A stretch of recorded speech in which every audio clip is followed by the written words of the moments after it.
Hello and welcome to my story, fifth grade. I am Ravish. I'm going to be sharing my surgery incident. Watch out.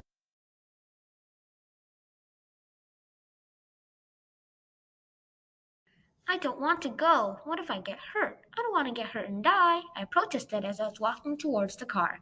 Ravish, if you don't go now, you will not be here for your next birthday. Do you want that to happen? I've been bragging about my eighth birthday for ages. I really want to get all of my presents and open them. I guess this is the only way. I want to go home. I started to wail and bawl like a 4-year-old, but all that came out was a peep and fading of breath.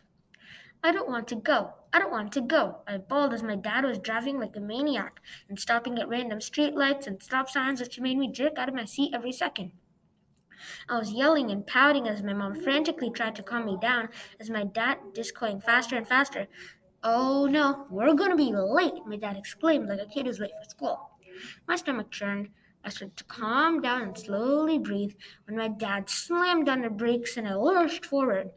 At last, we got to where we need the Dahran hospital. I gasped as I entered the waiting room.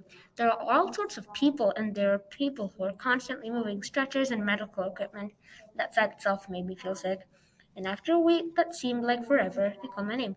Umapati Ravish, 7 years old, gender boy. The nurse called out, and I walked into the room, holding my mom's hand so tight that her hand turned purple. This is it. Let's do this, I told myself as I got ready for the occasion. I got ready and changed into the clothes that the nurse gave me. Mom, I look like a girl. It's blue and long and it's so itchy. I look so bad, I complained. Ravish, look on the bright side. If these people were not here, then you would not be here 2 years later. Do you want that to happen?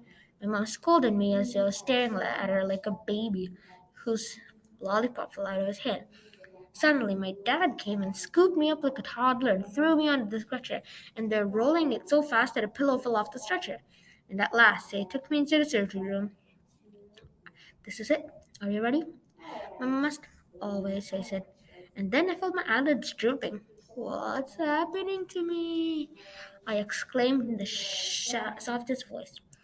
You said you were ready, but I fell to the floor, unconscious. I felt knives and lights shining at me, and I opened my eyes just a bit, and I saw a sight that I will never forget in my life. 6 surgeons were working at inserting a tube through a small cut in my throat. It twisted and turned and went in my nose and out my mouth. It looked like a worm had gotten through me. That was enough. I closed my eyes shut and tried to imagine what I had seen. I knew this was fake. I mean, that couldn't happen, right? And then the worst pain that I have ever experienced hit me, like a brick wall that suddenly expanded in front of my eyes. I wanted to scream and hit all of the surgeons and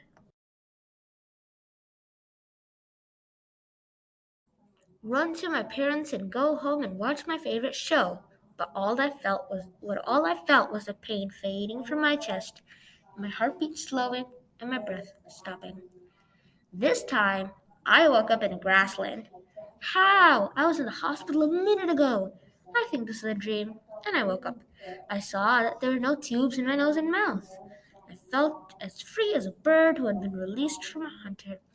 I ran around and yelled out, but then it became dark. I looked at myself, and a tube was growing through my nose and mouth. Oh no! Oh no! Oh no! Oh no! This couldn't happen. I thought there were no tubes in me. I realized what had happened. I opened my eyes and saw a nurse. She was putting a weird kind of needle in my arm, and I saw the red gushing out like a river that overflowed. But then it stopped. I'm a medical wonder. I made the blood stop, but I looked and she was dabbing with a cotton swab. Is Ravish all right? I heard my mother's familiar voice and my father's familiar cough. Yes, you may see him now, said a gruff and unfamiliar voice.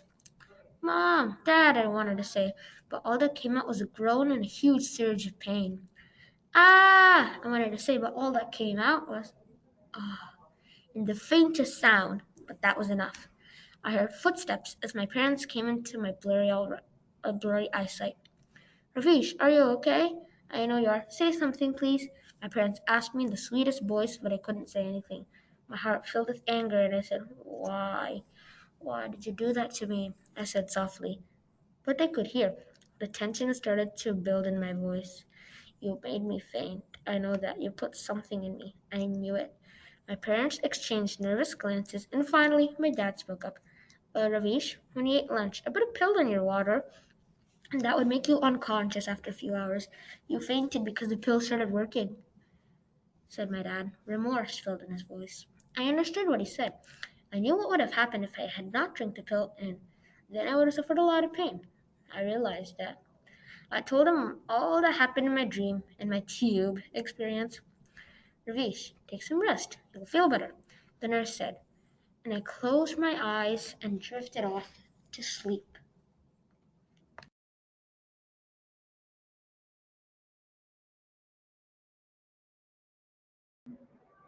Thank you everyone for listening to my story. I'm very sorry if it's kind of big and but let me know your what you think about it in the comment section below. I'd be happy to respond to. Thank you guys for watching. Stay safe. Peace.